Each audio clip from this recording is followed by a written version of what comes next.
Hello, I'd like to welcome you to this program on early childhood oral health that also serves as the required training for the Alabama Medicaid and the All Kids programs on oral health risk assessment, fluoride varnish application, and referral to a dental home. My name is Dr. Richard Simpson. I'm a pediatric dentist practicing in Tuscaloosa, Alabama, and the immediate past president of the Alabama Academy of Pediatric Dentistry. This presentation is derived primarily from two physician training programs. The first, the Smiles for Life program on child oral health from the American Academy of Family Practitioners, and the oral health risk assessment training for pediatricians and other child health professionals developed earlier by the American Academy of Pediatrics. I've also incorporated a few additional slides that I have found to be helpful to further clarify key points in the training. In 2000, the U.S. Surgeon General's report on oral health emphasized that good oral health is critical and integral to the overall health and well-being of each child.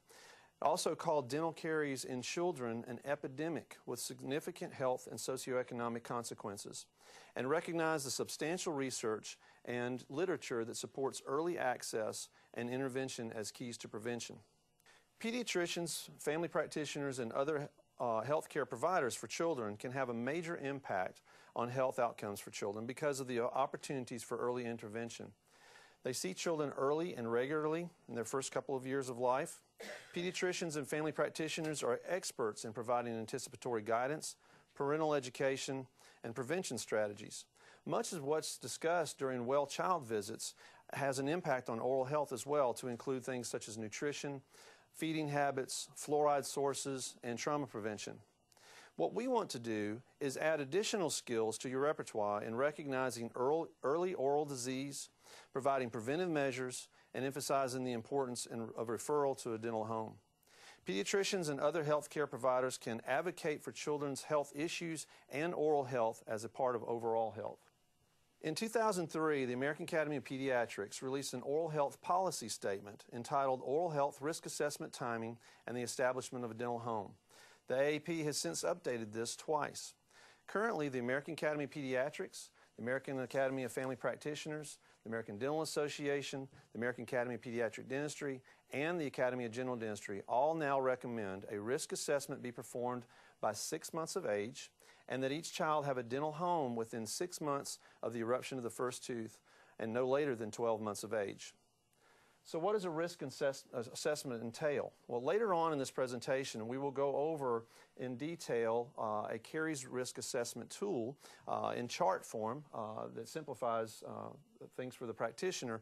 But in essence, a risk assessment involves discussing and evaluating a mother or a caregiver's oral health, assessing the oral health risk of the infants and the children, and we will give you an indication of what those various risks are, recognizing the signs and symptoms of dental caries and the earliest stage of caries development, assessing what exposures the child may have to fluorides, providing anticipatory guidance and oral hygiene instruction, as well as making a timely referral to a dental home. So in addition to covering in more detail oral health risk assessment, we will also talk about each of the following, with a special emphasis on ages 0 to 3 and early childhood caries. So let's talk about early childhood caries. What is early childhood caries? Well, it is an infectious, transmissible disease, chronic disease that destroys tooth structure, can lead to pain, loss of function, difficulty in eating, and subsequent infections. It is not inherited. You oftentimes will hear, well, my child inherited bad teeth, or I inherited bad teeth from my parents. It is not an inherited disorder, although there are rare genetic disorders. It is a transmissible disease caused by bacteria. A variety of feeding habits are one of the most critical aspects of prevention or causing caries, and we'll go over those in great detail. It's no longer called baby bottle tooth decay, although you'll still sometimes hear that. You do not have to have a bottle to develop this severe type of caries. And it affects as much as 35% of 3-year-olds from low-income families. 1 in 3 3-year-olds, therefore, in Alabama and lower-income families have active dental caries. These are the kids that you're seeing every day in your practices, enrolled in All Kids, enrolled in Medicaid, and this is a preventable disease. And in some areas of the state of Alabama, we know the prevalence to be beyond 30 to 35%, as much as 50% or more. Early childhood caries is the most chronic common disease of childhood, and it's 5 times more common than asthma. As we said, 30 to 50% of low-income children will have this disease. 2 to 5-year-olds, unfortunately, we're seeing an increase in this disease. So over the last 50 to 60 years, nationally, there has been a decline in the incidence or prevalence of dental caries, but for the very youngest children, we now see that there has been an increase from 24% to 28% over a 10-year period in the last studies, and that is a 17% increase in the incidence of caries in children of this age. There's the 80-20 rule that many people are familiar with, and that 80% of dental decay is in 20% of children, and that has a lot to do with various factors that we'll cover, including socioeconomic status, education level, nutrition, and that sort of thing. Here are some additional points that we do know about caries in the youngest children.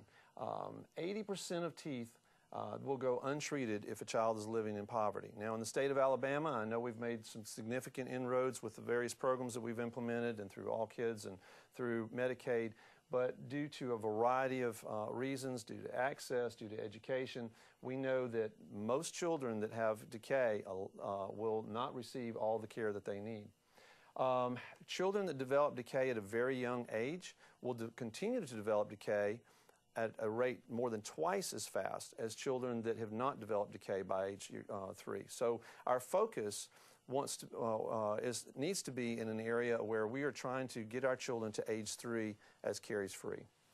We also know that caries at a very early age is more aggressive. The bacteria are more virulent. It progresses more rapidly and can lead to multiple complications at a very early age that can affect their development.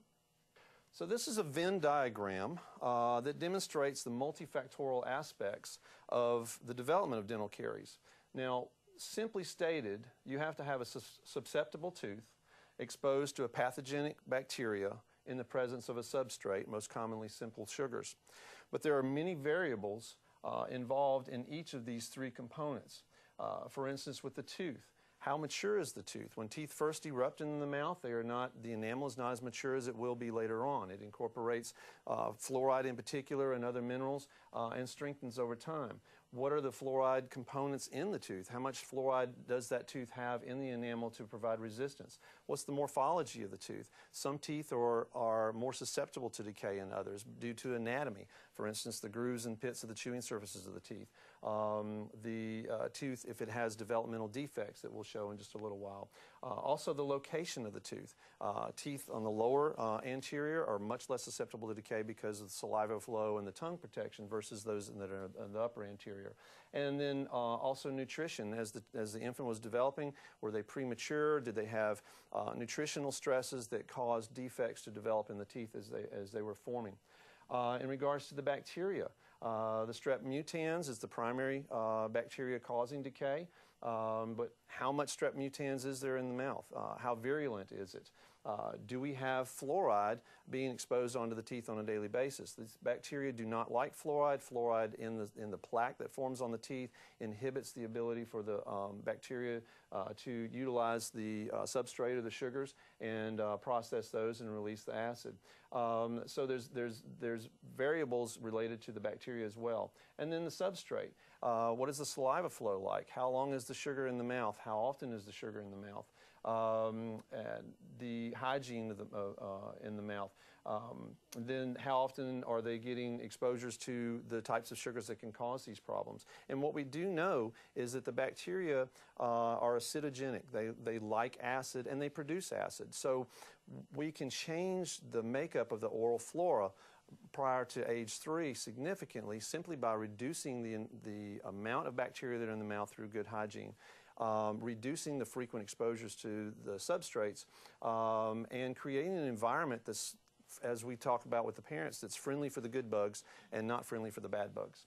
Let's talk a little bit more about the bacteria. Again, it's the strep mutans, and these are, as we mentioned earlier, this is a transferable disease. It's a transmission type disease from primary caregivers, usually the mother, but they can also have, which would be a vertical transmission, but they can also have lateral transmission from siblings, and that's why we know that younger children that have older siblings that had a high incidence of caries, again, it's not inherited, but they catch the bugs from mom, they catch the bugs from their older siblings. And it's usually through saliva contact. You know, mom's saliva solves everything. So pacifier goes on the ground, you lick it off, it's clean, stick it in the mouth. You test food, you test food, lick it. You know, we see all the time pictures of moms nursing their child and the fingers are in mom's mouth. So we're gonna kiss our babies, we're gonna transmit the bacteria. So that's why it's so important for moms to be involved in this process as well. The higher bacterial level in the caregiver's mouth, again, is the more likely the child will become colonized. So when we're talking to parents about preventing decay in their child, when it's very obvious that this parent has significant issues for needing oral care as well, we need to involve her in that process. She may not be able to seek comprehensive care, but there are some things that she can do to improve her oral health in a way that will reduce the transmission of germs to the child. We also know that with children receiving early exposures, again, what we mentioned is that the less frequently we expose to the sugars, the less bacteria we have. Maintaining good oral hygiene, the less bacteria we have. Applications of professional fluorides and daily exposures to fluoride water and fluoride toothpaste also will reduce the bacterial count, because what we're trying to do is create an oral environment that's less favorable for strep mutans.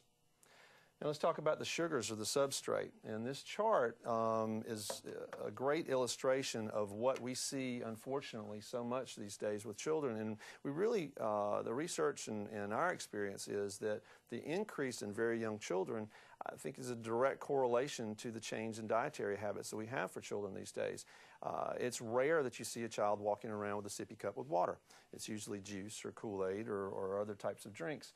And so we can kind of go through this little scenario here where we have an infant wake up, they're in a safe zone. It's all about pH. Every day we eat and drink. And what happens is then with the bacteria that we have in our mouth utilizing the carbohydrates, they release acid. Our pH drops below a certain point. Our teeth actually lose minerals for a little while. Then our saliva washes this out. It dilutes the acids, and we recover. And this is something we all experience on a daily basis. It's where we have too much time below that safe zone in the pH that it becomes an issue. And this is what we're seeing so often with the very young children. So they get up, they have a bottle, and we're in the danger zone, we're losing minerals from the teeth. And we can remineralize on a regular basis from our saliva, but if we lose more minerals than we gain, that's the key. So we've recovered, we're back in a safe zone, then we have breakfast. And then we recover, we're back in the safe zone again, and then we have a snack. And then we're in a sippy cup the rest of the morning. And then we finally make it to a safe zone and we're back to lunch. And that's just the first 6 hours. So in my office, one of the things that I discuss with the parents is that basically we have the germs that cause decay in our mouths, and every time they're exposed to sugars, they release acid. And this acid causes loss of minerals of the teeth. And so every time that your child takes the cup and touches it to their mouth with juice, or any of those other drinks, it's like dumping all their teeth in a cup of acid for 40 minutes, because that's the approximate time that this is released from the bacteria. So, and then I emphasize that. One sip, 40 minutes of acid on your teeth. Another sip, 40 minutes of acid on your teeth. And you start to see them kind of calculating how many times that child is getting these things in their mouth, and it can have a big impact on them when you're getting in there early and explaining these sorts of things. So what we've got to do is reduce these in-between meal exposures and reduce the time that we're in the danger zone for developing decay. In regards to breastfeeding, the American Academy of Pediatric Dentistry, just like the American Academy of Pediatrics, are strong supporters of breastfeeding. And breast milk in and of itself has not been shown to be cariogenic. However, when we reach a point where we've added other components to a diet for a child, when we start introducing foods and other types of drinks, then we have more frequent exposures of fermentable carbohydrates for the bacteria. And so if we're still breastfeeding, then we have to be cautious about those other exposures. And we have to be cautious about the frequency of at-will breastfeeding, particularly at night. So key key aspects of that is if you do have a mom that's nursing well into age 1 and beyond, we want to make sure that they have a dental home so that we can be watching for those things that we need to watch for. 2, we want to make sure that you're emphasizing that they cleanse the mouth before they go to bed. And 3, really focus on the in-between meal exposures of other things such as juices and other types of drinks. Now, let's talk about, again, the teeth briefly. Now, we mentioned the location of the teeth is important, the morphology of the teeth is important, the mineral component of the teeth is important, and how much fluoride they're exposed to. And then there are the aspects of defects. Some studies show as much as 20 to 40% of children have some enamel defects in their teeth, and there's a variety of reasons for this. Sometimes the teeth erupt and they've got developmental defects and we really don't know why. There are rare inherited disorders that can cause enamel problems. The stresses of birth have actually been caused because we can see chronologically certain teeth that developed at certain times where these defects are. Nutritional stresses early on, kids that have been in the NICU, that sort of thing, can have more defects on the teeth. That automatically makes those teeth much more susceptible to decay because the enamel is not as thick. It may be the surface aspect of it may be rough enough that bacteria can harbor on that easier. So what we're looking for is not only the shape and form of the teeth, but we want to identify any defects that may be located there. This slide here demonstrates what we're looking for in healthy teeth. The ideal is we like to see the spacing here, and I always tell the parents that they're worried about the spaces. I said, no, we want baby teeth to look like a picket fence. When they don't look like a picket fence and they're tight, we not only know that they're going to be crowded when the permanent teeth come in, but also it makes it more challenging to keep the teeth clean because this is basically self-cleansing in between the teeth if we're doing regular brushing. So baby teeth also seem to have, for the most part, a single shade or color. They're basically an opaque white throughout.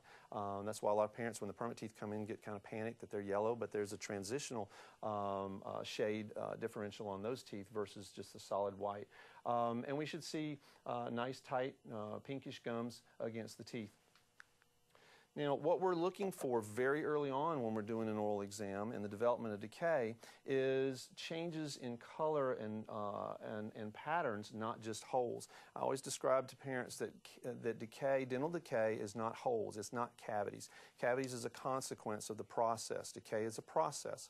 It is the loss of minerals from the tooth structure, and that's not remineralizing. As we mentioned, the more loss we have, the more frequently we're losing minerals, then we start to see the breakdown. So what we usually are seeing are these white lines right along the gum line here because plaque first develops at the gum line. So this is one of what I call warning signs with the parents. I said, when we see these white lines, and a lot of times we'll see a little redness in the gum tissue, I said 2 things going on.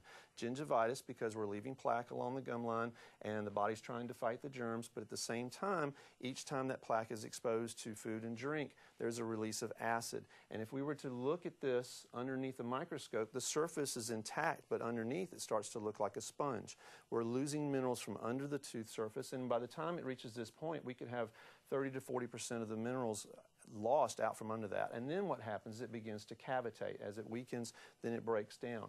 Now we're at a stage right here where we can actually remineralize and stop the process by making those changes at home and professional applications of things such as fluoride varnish. Now when you see this, you immediately categorize that child as a high risk for dental decay, and that's one of the very first things you need to decide is in demonstrating to the parent and recommending getting to a dental home. And for the programs that we're going to be talking about in just a little while, this is one of the factors that when you categorize it at high risk, application of fluoride varnish is very appropriate. Then we start to see a progression of decay. And I always tell my pediatrician friends, look behind the teeth, because a lot of times we'll see the front surface of the tooth or the labial aspect intact, or maybe just the little white lines, and we look behind and we've got these large craters here. And these teeth are not very thick, so that does not have very far to go before it starts to involve the pulp or the nerve and blood supply of the tooth. So we've gone from the white discolorations to now the cavitations as those begin to break down. A lot of times when we see these children at this early stage, even though this is fairly significant decay, because of some of the restorative materials that we have that bond to the tooth and release fluoride, we're able to scoop a lot of that decay out without even having to use a handpiece, apply a bonding agent, and then transitionally restore these teeth with a fluoride-releasing restorative material that can buy them a couple of years until they reach a point where they're 4 or 5 and capable of helping us out in the office to do a more definitive type restoration. So getting them to the dentist early on, getting these transitional restorations placed if the dentist feels it's appropriate, and at the same time starting to get the fluoride varnish applications and making those dietary and hygiene changes at home can go a long ways to preventing more devastating decay. This, unfortunately, we see every week in our office, and my pediatric dentist colleagues and general dentists across the state see it as well. And a lot of the pediatricians are seeing this. This is only a 10-month-old, and those 2 teeth, if you were to touch them, would actually bend back and forth. I don't mean the tooth moving, I mean that tooth actually is bending. It's that soft. So by the time you excavate the caries out, there's really nothing to restore. So we've got a 10-month-old that's getting ready to have 2 teeth extracted. So this is urgent because these children begin to start feeling pain, and they can't even define to you what they're feeling. They don't know how they're supposed to feel. So they get to the point where they're hurting. On this slide here, there's actually a local abscess that's already developed on an 18-month-old. And there's a lot of us across the state that every week we're in the hospital treating children like this under general anesthesia to get them caught up and in good health again. This is a further demonstration of how extensive the decay can be. These are decayed down into the pulps. You can actually see the red pulp in that area. We have a large abscess here. And then actually over here it's a little difficult to see as a draining abscess from that tooth there. So, you know, when you hear, well, I'm not going to worry about my baby's teeth because they're going to fall out anyway. Well, there's the same blood supply that goes through baby teeth and goes through the permanent teeth. The same blood supply that goes to every part of our body goes through these teeth, and they have nerves, they have blood supply. And the earliest they're going to be losing these anterior teeth, on average, is 5 to 7 years of age. The earliest they're going to lose the cuspids and the posterior teeth is anywhere from 10 to 12, sometimes 14 years of age. So harboring that type of disease process in the mouth, we know, is not something that we want to do, and not wait until they just fall out. We see the consequences of that every week. And the order of progression. Now, this varies from child to child. You're going to see exceptions to the rule, but most of the time what you're going to see, what used to be, again, called baby bottle tooth decay, what we call early childhood caries, the worst decay is going to be up on the upper anterior. And that's for a couple of reasons. First of all, those are some of the first teeth that are in. The lower anterior is protected by the saliva and the tongue more commonly. If you see the caries down there, you've got a real problem because usually the very last ones to decay.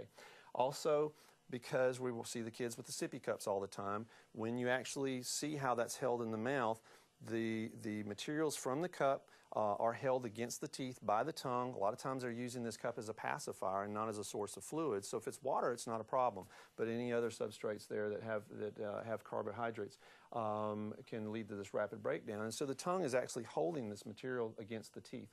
And then it begins to move posteriorly. So a lot of times by the time we see them at 1.5, we have upper front 4, and then all 4 first molars are badly decayed. Well, what can this type of problem lead to? Well, we know that it can cause very significant pain for the children. And unfortunately, the younger children really can't, as we mentioned, can't relate to their preschool teachers or their parents that they're hurting. We usually just see behavioral changes. You may see a decreased desire to participate in activities. You may see a decline in production in school. Spread of infection. This child is actually experiencing a cellulitis. And probably by the end of the day or maybe by the next day, it's possible the eye could start swelling closed. So you can go from the local abscess that we showed earlier to a facial cellulitis. In rare cases, you can develop such things as Ludwig's angina that can affect their airway. I'm sure many of you heard the story of the child in the Northeast that died from a brain abscess due to a dental infection. Now, granted, that's very rare, but we do know it can affect their health, and the spread of infection is obviously not a long-term thing that we want to have going on with their health. It can lead to difficulty in eating and failure to thrive. There is actually some studies that evaluated children, and they looked at children that had to have a dental rehab where we completely restore their mouth, get rid of all the decay issues in the operating room. And they took these children and compared them to children that were on the same point on the height-weight scale on the growth chart that had no caries. And then they compared them several months after they had the ones that had the dental rehab, and quite a few of those were actually higher on the growth charts than the other children that did not have caries. And what this was showing is that significant dental caries was actually impacting the child's genetic potential for growth. And once they were treated and cared for and restored to a healthy oral environment, they were actually able to start having catch-up growth. So we know it affects their overall health. Now, when we talk about it increases their risk of dental decay in adult teeth, there's quite often a misunderstanding that if I've got a cavity in a baby tooth, it's going to go through the baby tooth down into the permanent tooth that's underneath and cause it to decay. Decay cannot develop until the tooth is in the mouth and exposed to the bacteria. Now, an abscessed tooth or a chronically inflamed tooth can have an impact on the developing permanent tooth and how it forms. It can cause it to be weaker, it can have defects. But what this means here is if we have an oral environment that we talked about that's high in strep mutans, that's acidogenic, that's a high acid type oral environment, then when the permanent teeth come in, they have more bacteria that can cause decay, and the whole oral environment is set up to cause more cavities on the permanent teeth, just like the baby teeth. And of course, if we have significant decay, we can have teeth shifting and bite effects and that sort of thing that can lead to a variety of malocclusions. Beyond just the health issues, we know that it can have a huge impact on school performance. There was a study that estimated that 51 million school days were lost each year on average due to dental problems. That's an impact on society. It can affect their speech. If they have to have multiple teeth removed at a very early age, that can definitely affect their speech development. Obviously, inability to concentrate in school and perform appropriately. There's self-esteem issues. Kids can be rough to other kids, and if they have multiple cavities in the anterior that are very obvious, that can be an issue. If they're missing teeth that had to be extracted, that can be an issue. And then just a confidence level from a lot of these kids. And then we can lead to, it has obviously systemic consequences, particularly for children with special health care needs. What we've got to do, why is all this important? What we're trying to emphasize is we've got to find these high-risk kids early and intervene early so that we can prevent these type of problems from developing further down the road, and determine when they need to get to the dentist, how much fluoride exposure they need. Do they need supplemental fluoride topical exposures? Do we need to alter their nutritional counseling and that sort of thing? Let's talk a little bit more about high-risk groups. Who are these high-risk children? Well, first of all, any child with special health care needs, whether it be developmental issues, whether it be significant health issues, for a variety of reasons. And we'll go over that in more detail in just a minute. But first of all, the parents are preoccupied with a lot of other health issues. So the mouth kind of takes a back seat quite often. The medications or the actual specifics of immunity or other types of problems that they may have can have an impact on the oral environment and the development of oral problems. Also, some of the developmental kids or developmentally challenged kids are very challenging to provide adequate oral hygiene to. And so there's some hints that the dentist can review on how to take care of their mouths. Children from low socioeconomic status and certain ethno and cultural groups are at higher risk. Children with a lack of exposure or adequate exposure to fluorides. The most important benefit that we see is the topical benefit, and most commonly that's from fluoridated water, as well as we do get some systemic benefit from that, and then also the fluoride toothpaste, and then professional applications of fluoride. So children that are on well water and don't get their teeth brushed with fluoride toothpaste and have not received any professional applications are at higher risk. Poor dietary habits, as we mentioned, are vital aspects of leading to decay. And then as we mentioned also, caregivers, parents, siblings that have had a high incidence of decay, their siblings or their children are at a higher risk as well. And then any child, obviously, when you're looking at them that has already evidence of caries, is at high risk. Now, briefly on the special health care needs, children. As we mentioned, the medical conditions can lead to issues, making it more challenging to care for their teeth. Multiple medications can have an impact not only from the frequent applications of oral medications that are quite often sweetened, but also there are certain medications that can cause drying of the mouth or reduction in saliva flow, which means that we have a longer period of time of acid on the teeth. Developmental defects in the teeth on significantly compromised patients. Sometimes the teeth come in with significant defects on them. And then certain children that have dietary restrictions, then they may be getting some supplementation, and the pediatrician may choose to do that through juices and other types of exposures.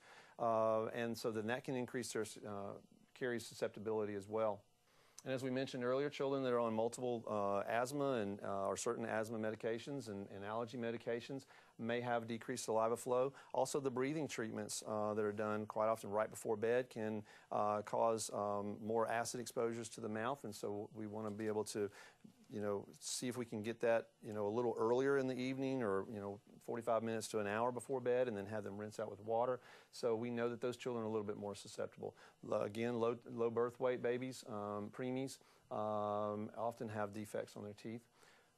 And then we have the reverse component of, if we have very poor oral health, that can affect some of the complicating medical conditions that we have, whether it be heart conditions or immune disorders. If we're trying to fight oral infections on a chronic basis and you don't have the immunity to be able to do it, then that can obviously cause significant problems. And then we're also working with children and Children's Hospital and other pediatricians when we have children that have to receive treatment for significant medically compromising conditions, and the poor oral health is preventing that treatment from being able to be provided. So that's why we've got to work so closely in preventing this and work in rehabbing them before they receive that care. Again, socioeconomic factors. The lower income families in a lot of areas may not have the adequate insurance that they need.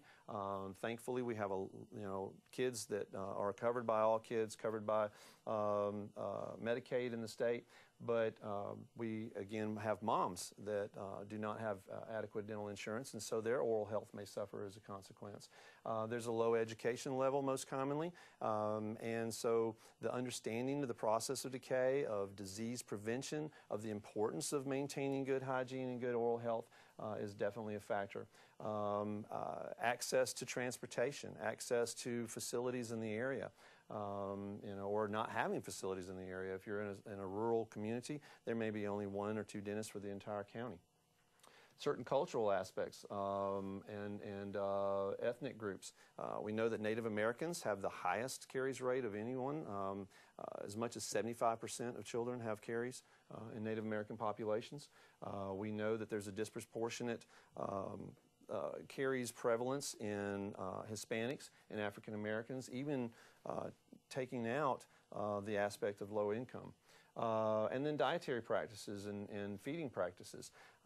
There are certain populations, certain even families, if they're close, they live very close together in tight-knit groups, if they have a tradition of honestly pre-chewing food and then giving it to the child. There's certain groups that do that.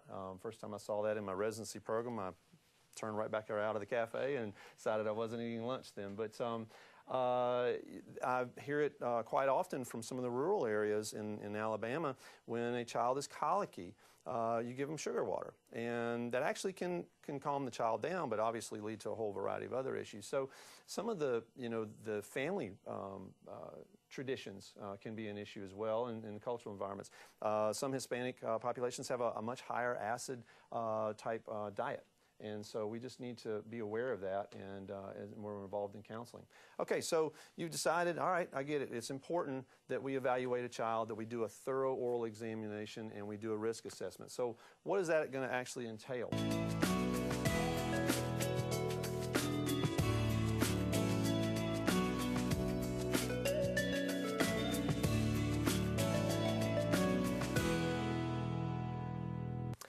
One of the things I want to kind of cover here too is the way we work our workflow in the office.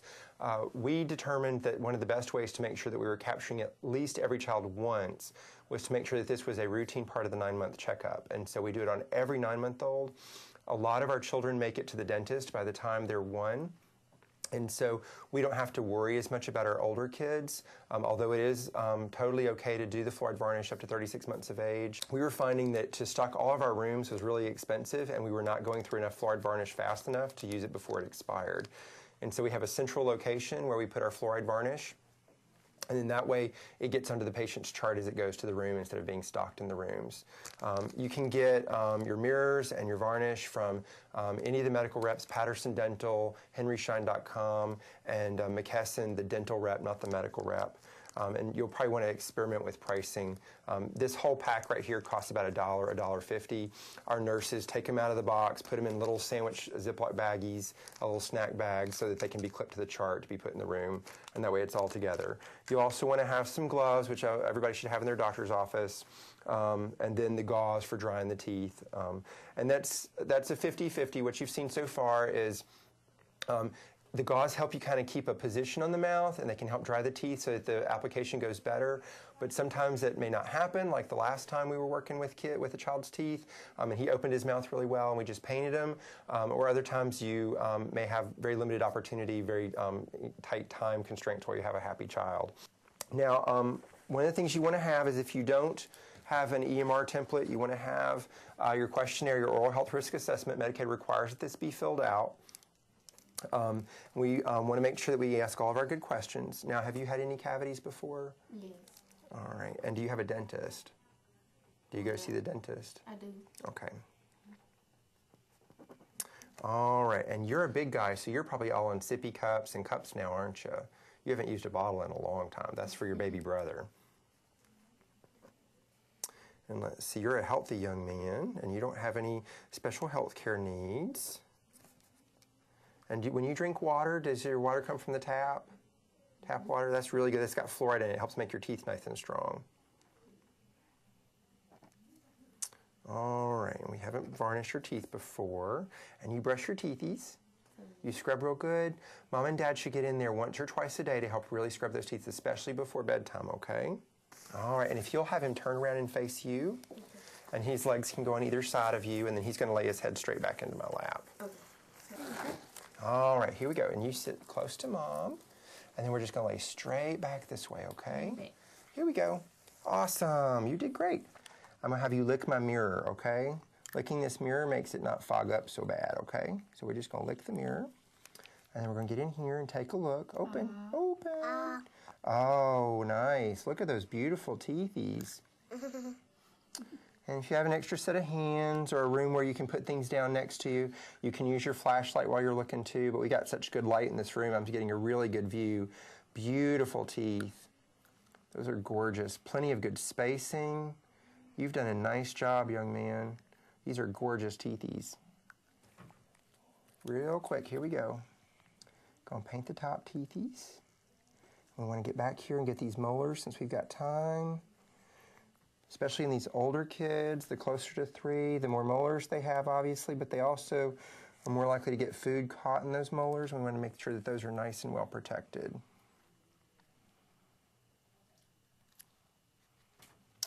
You are doing an awesome job. You're going to make every pediatrician think that everybody is supposed to do this perfectly like you do. Man, you are awesome. Very good. You did great.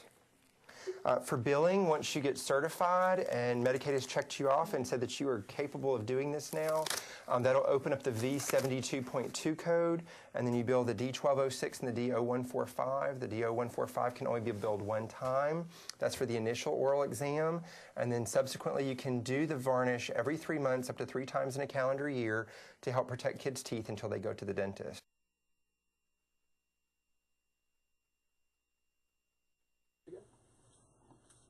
I'm so excited that she has teeth now. So as part of taking care of teeth, we are going to apply a little bit of fluoride to her teeth today. And you actually have her holding perfectly because we're going to do this in a knee-to-knee fashion. So I'm just going to have you lay her down into my lap. And your job is to hold her hands and keep them nice and warm. And my job is to keep her head still. Hey, sweet girl. And I'm just going to lift up her lip and look at those teeth. Oh, look at those beautiful teeth. And sometimes we do this with a brush, but today, because she only has 2 teeth, we're just going to do this with my finger. And that when you brush her teeth at home, you can just use your finger with a washcloth to brush her teeth. So I'm just going to take and put a little fluoride on there. And it is mixed with pine sap, so it's super sticky. If we get any on her lips, then it'll be like she's gotten to the sucker bowl for the rest of the day. And I'm just going to apply those right to her teeth. And it sticks in on contact. Oh, there we got some. We're going to have to use the little white thing, clean up your mouth. There we go. And it works on contact, so that's all we have to do. And for the rest of the day, you can take care of her teeth as you normally would. We just say that you should avoid having very crunchy or very sugary foods for the next few hours, which she doesn't have anyway, so that shouldn't be a problem. That was yummy, huh?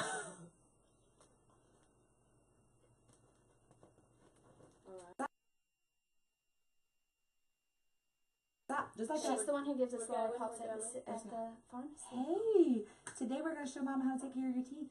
Can you say, ah, let me see those teeth? Look at how good those teeth are. Have you been brushing your teeth? Yeah? And you know it's important to go to the dentist too. Do you go see the dentist sometimes? Good job. Well, we're going to have this special toothpaste that Sister said tasted so good. And we're going to put it on your teeth. And we're just going to paint it on there. Look. Look, it's white. Look. It's the white toothpaste. Can she smell it? That's it. Smell it. Watch. All I'm going to do is put my finger right here in your mouth. No. Nothing to worry about. Hey. That's it. Okay. You want to lay back down? No. Nope. We're not going to get you at all. Can you smell it? Do you want to smell it? It's just toothpaste. Can she It's cherry please toothpaste. put it on your teeth? Lay back really fast. Okay. There you go. Just like that. There you go. Perfect. And all we're doing is painting your teeth. That's it. Paint. I've got to get a little bit more to do the bottom teeth. And then we'll paint those. Just like that.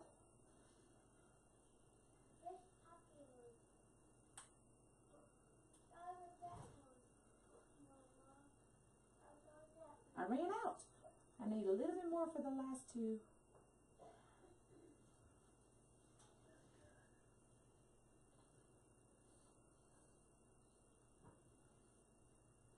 All done. What does it taste like? Cherry. You did great. Would you like another sticker? Well, you can have a sticker today. It's in my mom's purse. Oh, okay. We'll get the sticker out of your mom's purse. If Dr. E can put on her gloves today, that would be really helpful. Hey! Do you let Mama brush your teeth at home? No. No, Yes, you do brush your teeth at home. Yes, ma'am, we do. I've got some special little paint that tastes really good. And we're going to use it to paint your teeth. Look, you see it? That's my special paint. That's it. And you say, ah. Ah, very good. Do you not like it? Is it yucky? Is it yucky? No, it's not yucky. Say, ah. Good job. Perfect. Even when you're brushing his teeth at home, if you put your finger behind his back molars, he'll keep his mouth open, he won't bite you. So if you ever have a tough time at home doing this too, say, ah. You don't want to lick it. Good job. And one more time. Let's just get those ones in the back. Right there. Just like that. Good job. All done. Right. That wasn't bad. Did you get a little bit on your lip? No. You don't think so? All done. Does that taste good? Let's see. Did that taste good? No. Oh, you don't like it. You did a great job. Good job. Good job. High five. All right. We're going to be filling out, as part of the program, an assessment, a risk assessment, and determining if the child is high or low risk. Now, this was originally developed by the American Academy of Pediatric Dentistry and adopted by the AAP, but the AAP has gone to a newer one that I really like better. I think this got a little bit too complicated with, well, are they moderate risk or high risk? Are they moderate risk or low risk? Not having the moderate factor there, I think, has helped a lot. And so now what the AAP is using it was developed jointly with a variety of organizations, is this Caries Risk Assessment Tool, or what they call the Oral Health Risk Assessment Tool. And you'll see that it has not only risk factors, but also what your findings are and protective factors. And you can have your staff fill the majority of this out before you do the exam. For instance, things we've talked about. Has the mom had tooth problems? Does she have obvious decay? And it doesn't mean you have to go in and examine the mother's mouth, but you can ask her, have you had cavities recently, or have you had any problems? Do you have a regular dentist that you see? What is the child's feeding habits? Do they frequently sit between meals with a sippy cup other than water? Do they get exposures to things like juices or chocolate milk at nighttime as opposed to just water at night, which is what we really want to emphasize? Snacking habits between meals. Are we getting a lot of sticky substances and that sort of thing? Are they frequently snacking on sweet snacks? Do they have special health care needs? Then yes. And are they on Medicaid? Yes. And the reason we have are they on Medicaid is because we know, again, 80% of decay is in 20% of the children. The majority of those are low socioeconomic status, which means the majority of those are going to be on Medicaid or a similar program. Now, in the programs for the state of Alabama, just being on Medicaid does not make them a high risk to where you can be reimbursed for the application of the fluoride varnish. You have to have one more factor. But that, really, on the majority of these kids, that's not too hard to find, because in most of them, you're going to see heavy plaque, you may see the crowding, you may have an older sibling that has decay, you may see the white spots. And so one more factor in addition to being on Medicaid makes them a high risk. Protective factors. Is the child already in a dental home? That is a protective factor. And then you emphasize, we want to encourage you to continue to see that dentist on a regular basis. Are they in a fluoridated community? Are they using a fluoride toothpaste? Have they received fluoride application of varnish in the last several months? And most importantly, is the mom brushing their teeth on a regular basis? Because a lot of times I'll ask the mom, you're brushing their teeth? And they say, well, they do it themselves. And when they're two, probably not doing a very good job. As a matter of fact, every study shows that. And one of the things and I borrowed this from a colleague, I can't claim it, is that when you're ready for your child to clean your kitchen by themselves, unsupervised, then you're ready for them to clean their teeth by themselves and unsupervised. So at a minimum, 6 to 7, okay? Now, we do encourage them to participate, particularly by the time they're 2 or 3, because it can be a family thing. But most of the time before 3, it's a struggle, and we'd rather them struggle with brushing than struggle with pain and infection. So this is what you're going to be filling out and identifying whether they're high risk or low risk. Because as you add all that up, you indicate whether they're high or low, and then you're going to indicate also whether they received anticipatory guidance, which is required in the 2 programs here in the state, where you've talked to them about prevention, you talked to them about diet and how to brush and that sort of thing, whether you applied a fluoride varnish, and whether you've given a dental referral. And it is required that you give a dental referral if you've applied the fluoride varnish and billed for it. So let's talk a little bit more about the prevention. We've covered it, across the presentation here, but there are 4 key components: fluoride, hygiene, diet, and a dental referral. Again, why are we presenting this to you? Why is it so important? Well, by the time you get them to us, most of the time you will have seen this child 4 to 8 times. And so you have a tremendous ability to have a very big impact on early intervention, early prevention, emphasizing to the parents the importance of this, and they have a trusting relationship with you. I've spoken to many pediatricians that have incorporated this program into their practice, and they said, Rick, when I've got that child laying back, doing a lap exam, focusing on the oral cavity and talking to them about preventing decay, it becomes very apparent to them that it is important to me, and it's important to their child, and it becomes important to them. And so that's why you can have such a huge impact early on, not just the practical application of education, but just showing the emphasis and the need. So the anticipatory guidance, we want to minimize the risk of infection. And what we mean by that is the transmission of the bacteria, the strep mutans. We want to do the things working with mom to reduce that transmission. We want to optimize the oral hygiene in the child's mouth and the parent's mouth. We want to reduce the frequency of exposures to the sugars. We want to treat and remove any existing decay, and then apply fluoride as appropriate. In minimizing the risk for infection, we want to address, first of all, the mother. And a lot of studies show that the ideal time to really do this is prenatal counseling.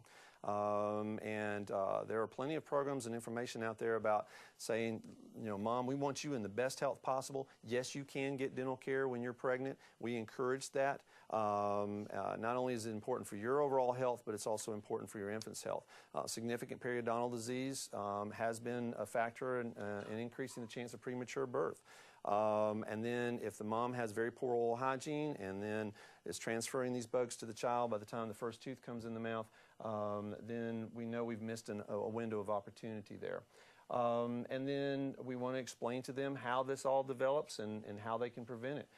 We want the parent to demonstrate a model of good behavior. Kids watch their parents. When they watch them brush their teeth, they're more inclined to want to do that as well. And then xylitol gum could very well be a significant component in helping with this. They're still doing a good deal of research, but xylitol in and of itself has been shown to impact the ability of strep mutans to process the sugars and release acid. It crosses the cell wall, it reduces their ability to process the sugars, and long term, if there's adequate exposures to the xylitol, it can potentially reduce the actual bacterial count in the mouth as well. And so recommending xylitol gum, I do it for parents when the kids are old enough to chew gum, when I'm giving them alternatives. So I'm saying, well, we really don't need these type of treats, but we can have sugarless gum with xylitol after a meal or a snack or a drink, in addition to drinking plenty of water. And having the mom with good oral hygiene, using a fluoride toothpaste, and potentially chewing gum 3 to 4 times a day with xylitol can be a big help for her.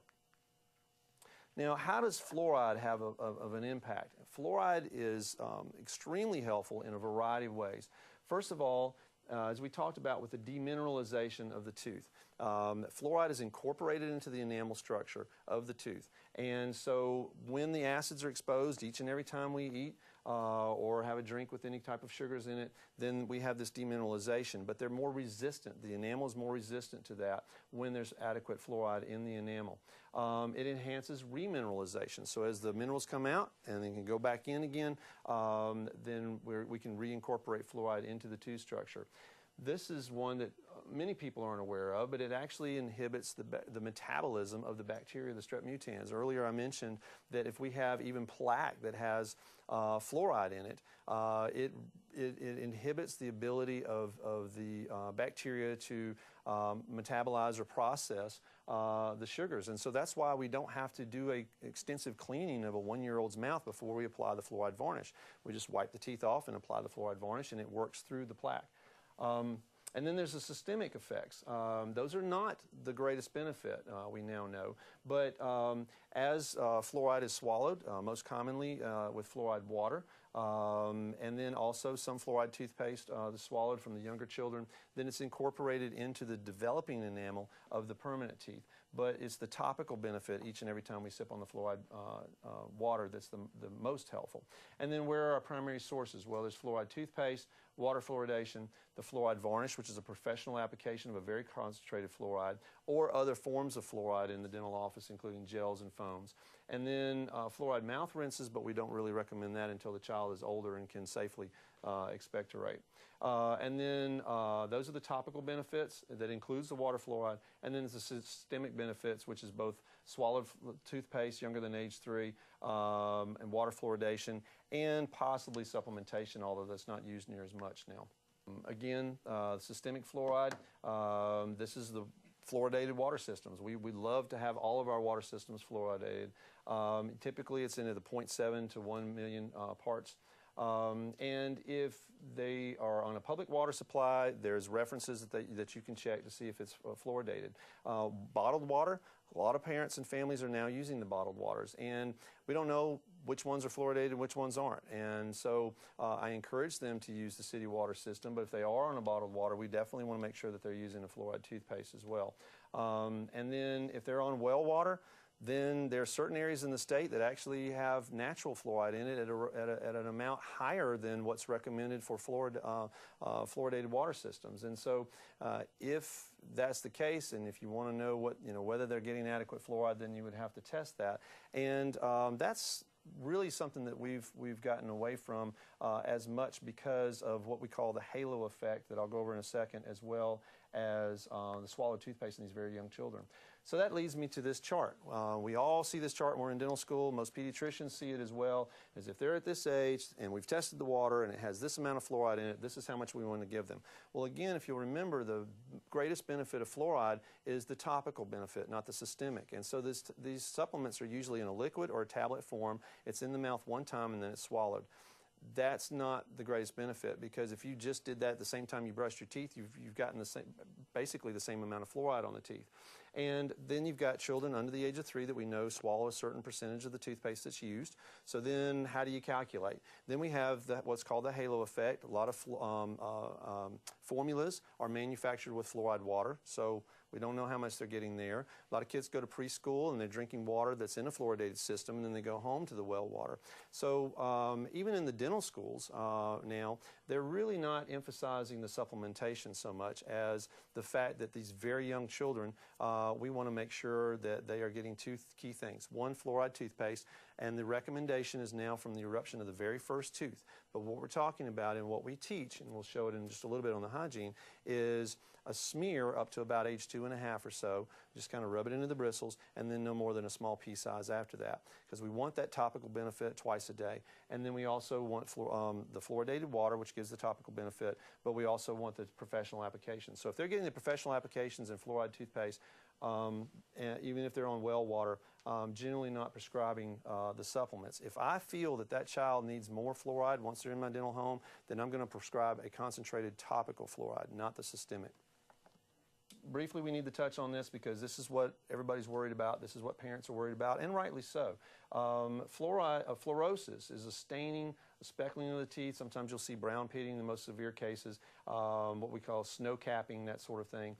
And we saw a lot of it in the past because just about every infant and toddler received, Triviflor or another type of fluoride supplement from their pediatricians. And so then we started adding up, swallowed fluoride toothpaste, as much as 50% of what's used, plus the supplements, plus fluoridated water, and we started seeing a rise in fluorosis. So now that we're getting away from supplementation, unless we're doing just topical, and if they're in a fluoridated community basically, and they're using fluoride toothpaste, we do not need the supplements. And when we are using a smear to a small pea size, the risk of fluorosis is very remote, and I review that with parents. But you can incorporate your risk assessment as well, and if they're high risk, regardless, you want the fluoride toothpaste. If they're extremely low risk, and you know the parents are doing everything, if they really feel like they want to wait on fluoride toothpaste until they're 2.5 or 3, then I'll work with them on that, but I'll tell them if I start seeing any changes, we got to get the fluoride toothpaste. In regards to toothbrushing, I always explain to the parents, you don't want to chase a moving target. You've got to get the child where you can get the toothbrush where it needs to be, along the gum line, because we showed you where the toothpaste or where the plaque first forms is at the gum line along the margin. And as soon as you get the toothbrush in there, the head's going this way, the head's going this way, pulling back. And that's natural. They fuss about it, and they fuss about, if you won't let them play in the street as well. And so you have to do those things, is what I'm going over with the parents, that to be the right thing to do. And I would rather they fuss about getting their teeth brushed than fussing because they've got a toothache.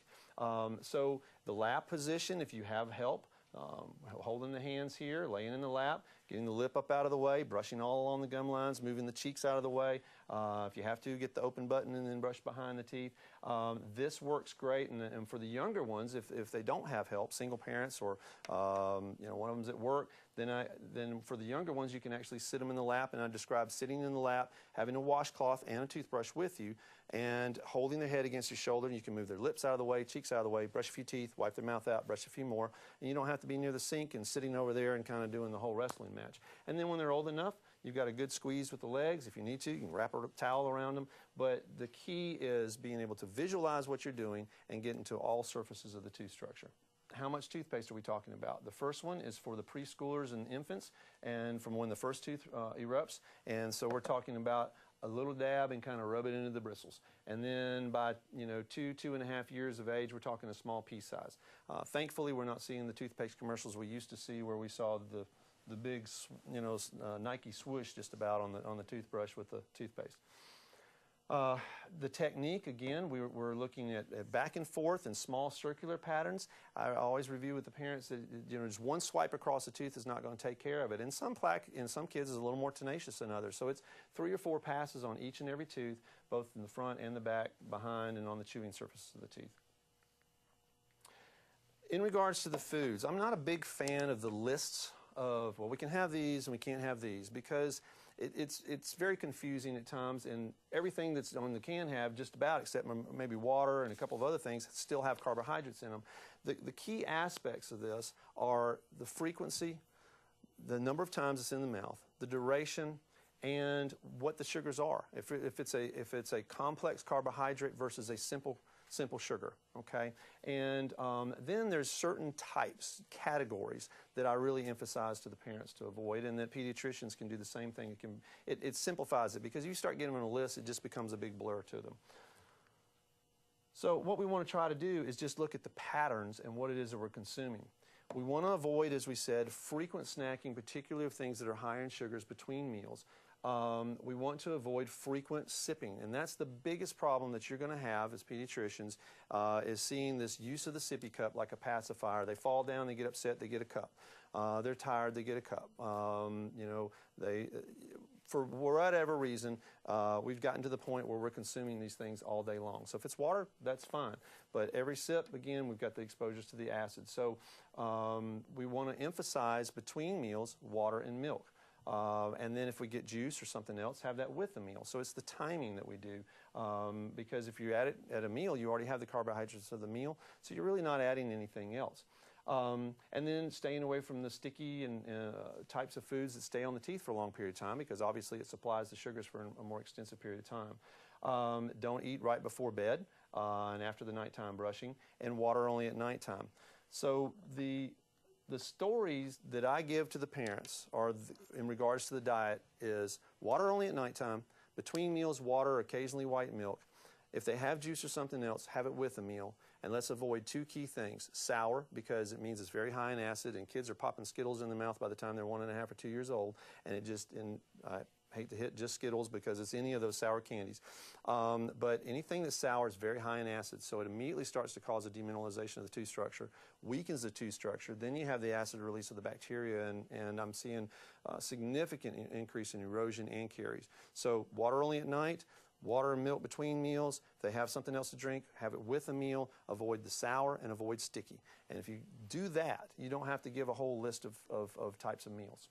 Again, this is from the Smiles for Life program, talking about pretty much what we've talked about, and avoiding the right before bedtime.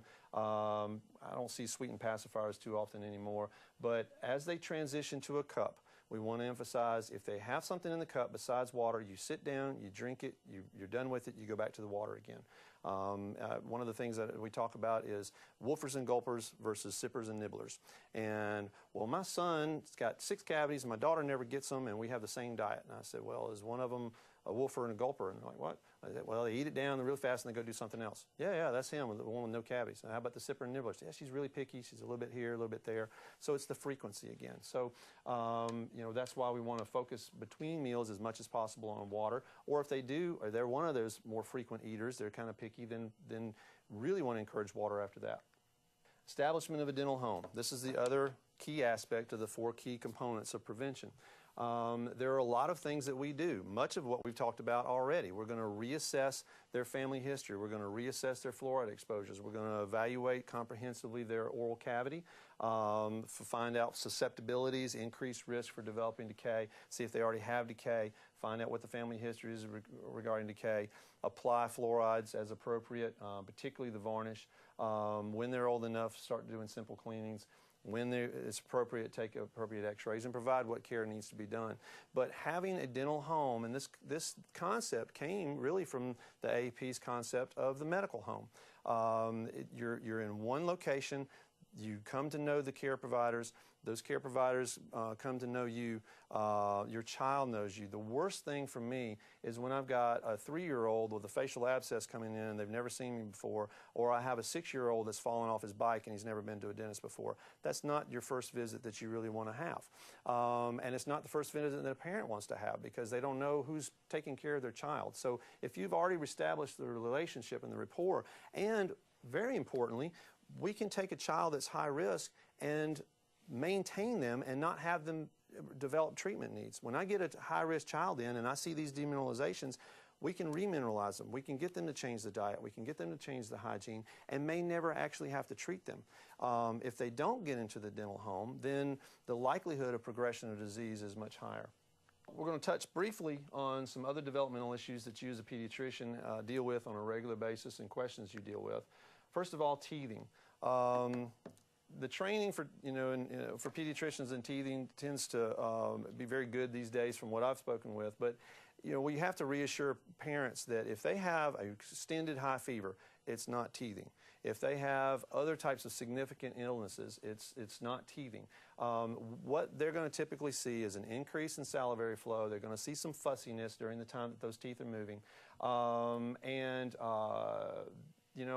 just being, uncomfortable.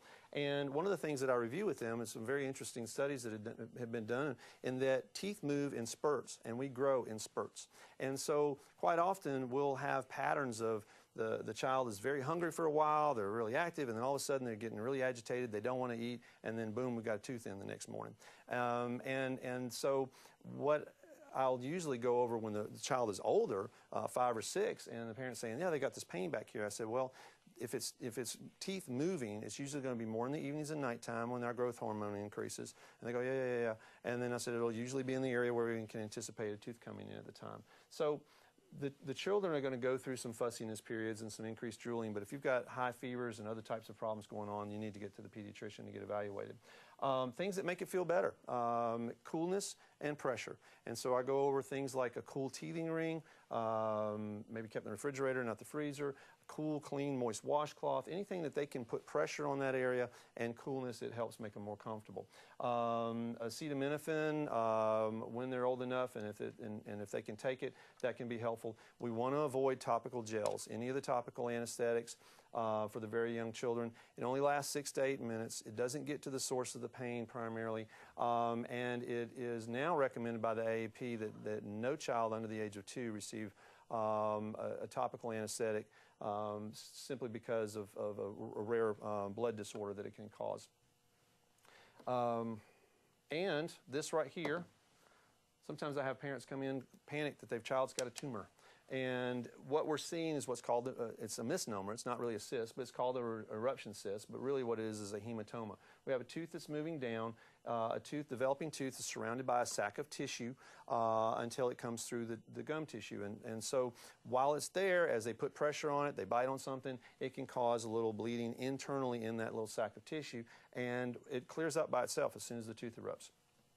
In regards to non-nutritive sucking, kids are oral, as you know, and it makes them feel better to have things in their mouth. When they're first learning about things, they touch it and they taste it to see what it feels like. And so it helps them psychologically, it helps them with comfort, and very early on we can expect that. In regards to the pacifier, usually we're wanting to be out of that by 2 to 2.5. Mostly because we can start to see alterations in the bite pattern because the tongue is down, the cheeks are in, and long term that can cause a constriction of the upper arch, and we end up, in a lot of kids, developing a V upper arch against a U lower arch, and it doesn't match. And so then they end up developing what's called a cross bite, and they can't get their teeth together.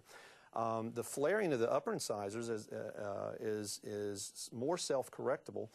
So if the habit is stopped before usually the second molars are in, then we'll start to see those upper front teeth kind of laying back and coming back down again. In regards to digits, I just reassure parents, and it's a little bit different what's on the slide, but it's pretty consistent with the studies. Until a child wants to stop you're really not going to get them to stop. They will work around what you paint on. They'll work around mittens. They'll work around a whole lot of things. And the majority of the effect of the digit habit, whether it be fingers or thumbs, is in the anterior. Now, what I emphasize to the parents is ideally by the time we're about to lose baby teeth and get permanent teeth in, around 5 to 6. Well, most kids have stopped it by that time anyway. We can have the talk about them getting ready to be a big boy and big girl and start kindergarten. You know, you need to start having to talk with your thumb. And there's some things that we can do later on to help. But I'm not worried about a 3-year-old sucking their thumb, and you're really not going to be very successful in getting them to stop. And there are some studies that show that the more you harp on it, the more they're going to do it. And so it's not a big problem. And you can, a lot of times parents can be reassured if it starts to decrease to what we call sleepy time, before bed, when they're, when they're tired, before nap time, then it's usually going to resolve itself when they're older. So the primary take-home messages for this oral health component is that early childhood caries develops through the interaction of bacteria, dietary sugars, and the teeth themselves. And we need to do a risk factor and assess the oral health and do a comprehensive exam. We need to talk about prevention through hygiene, fluoride, and we need to establish a dental home. Now, what we're going to do briefly is talk about the 2 specific programs in the state of Alabama that will reimburse primary care physicians that have received certification in the training for doing an initial oral health risk assessment exam and application of the fluoride varnish. We're very pleased to have this program. There's some other states that have had it for an extended period of time. North Carolina, I believe, was the first one to do this. And they have seen a dramatic increase in the number of 1-year-olds in the dental office and a decline in early childhood decay. I'm most proud of this program in Alabama because of its strong emphasis on getting to a dental office early and the fact that we have now seen several thousand 1- and 2-year-olds in the dental office at a much higher rate than we saw before this program was implemented. The program was first developed with Medicaid called First Look, and it was developed through collaboration between dentists, Alabama Dental Association, Alabama chapter of AAPD, and Medicaid, and it was implemented in 2009. And let's talk about the goals. The goals for this program, and I was involved early on in its development, is we, first of all, wanted to improve the awareness of early childhood caries. The knowledge base out there on how bad it was not real high in a lot of groups. Now, pediatricians in a lot of areas were well aware of it because they were coming to us all the time going, I've got some kids, we really got to get into the dentist early because they're looking terrible. So we wanted to increase the awareness for not only child health care providers and dentists, but also the lay population.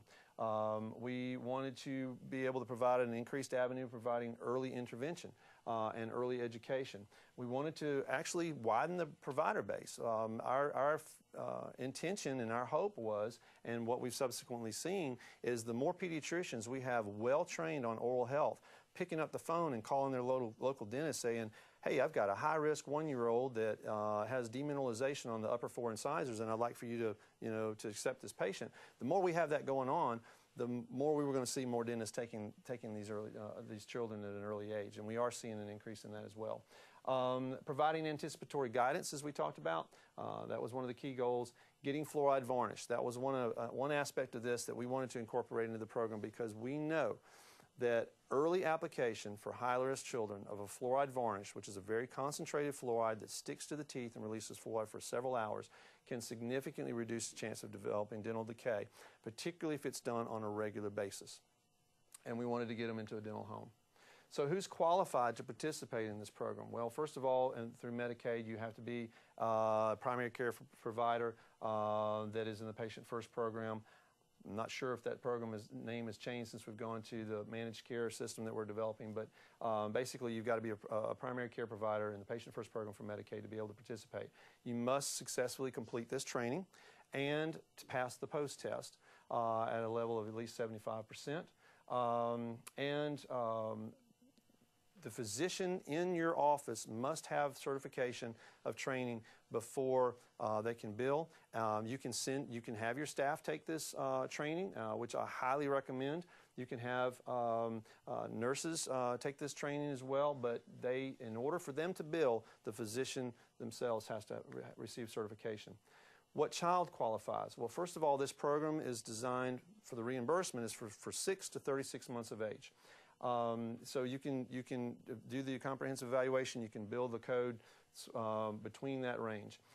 They must have at least 2 high-risk factors, and as we talked about, one of those is they're enrolled in Medicaid. The other is any of those other risk factors that you're going to find on the risk assessment tool that you're using. And once they have seen a dentist, they are no longer eligible. That doesn't mean that as part of your EPSDT, as part of your well child checks, that you're not talking about oral health, that you're not looking and seeing how things are going, making sure they've seen a dentist. But your administrator, whoever's responsible in your office for doing this, must verify each and every time if that child has received any form of dental service by a dentist in the state. And if they have, then you can no longer apply the fluoride varnish and bill for it, or bill the code for the exam if you haven't done that yet. And again, it's the responsibility of the provider to check eligibility. And that is available online as you go to the Medicaid site. First look providers, once you've been certified, are you going to bill for basically 2 codes? First of all, the 0145 code, the D0145 code has been, it's originally a dental code, but it's also incorporated into the medical aspect of Medicaid now, and that's a comprehensive oral exam of a child that's under the age of 3 and giving the counseling and instructions on prevention. And it can be billed one time. And then a dental provider can also bill it one time, anywhere between the age of 6 and 36 months. Then you can also bill for the 1206, topical application of a fluoride varnish. That can be done only after you have done the 0145. So the first time that you do this, you'll do the 0145 code and the 1206 if they've determined to be high risk based on your risk assessment chart.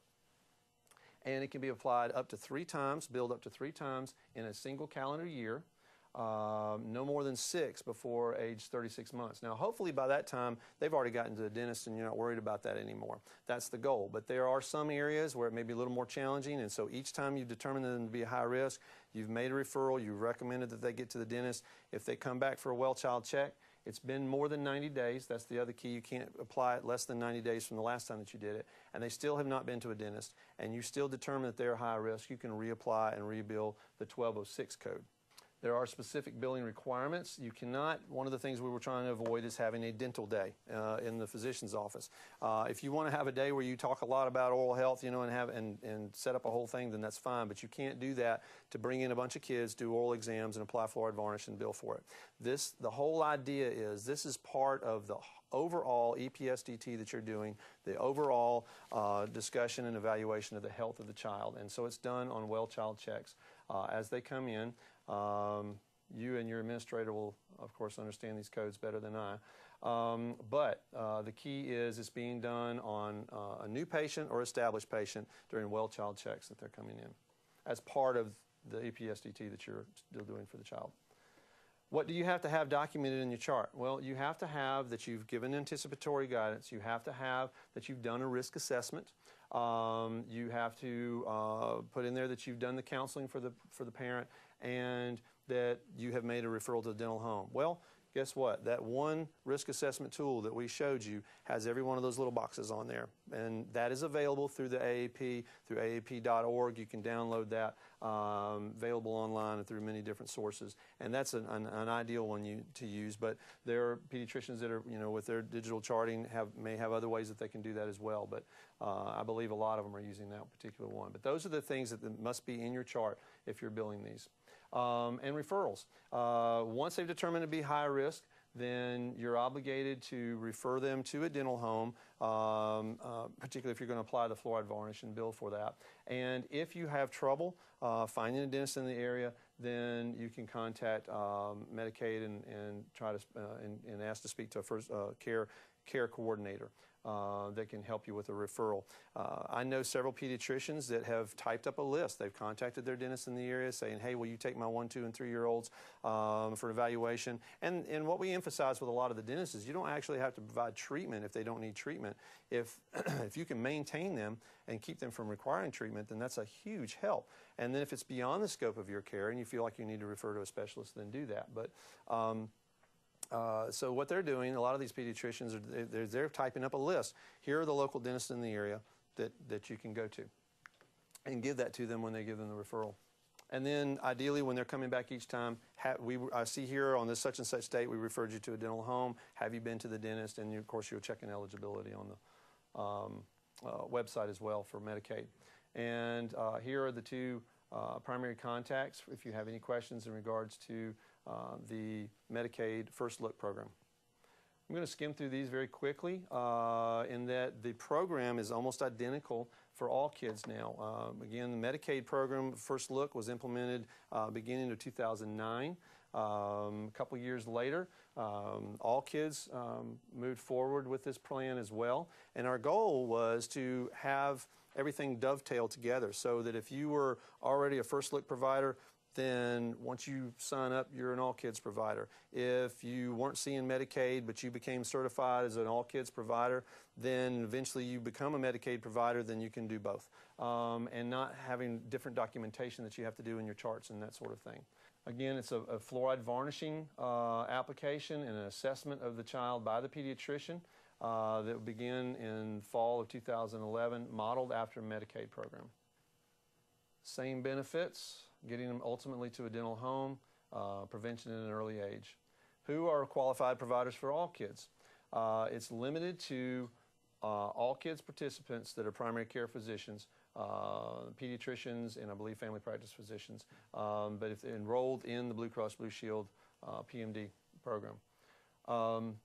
They must be trained. You must receive this certification or complete this training and receive certification from all kids before you can participate.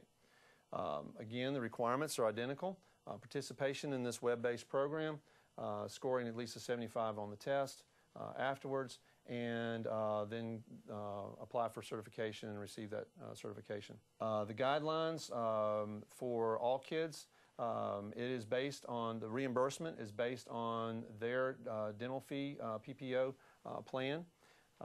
The procedures must be done, again, in a routine visit, not on a quote-unquote dental day or specific dental issues. You're doing this as part of their overall plan for the child in their regular routine visits.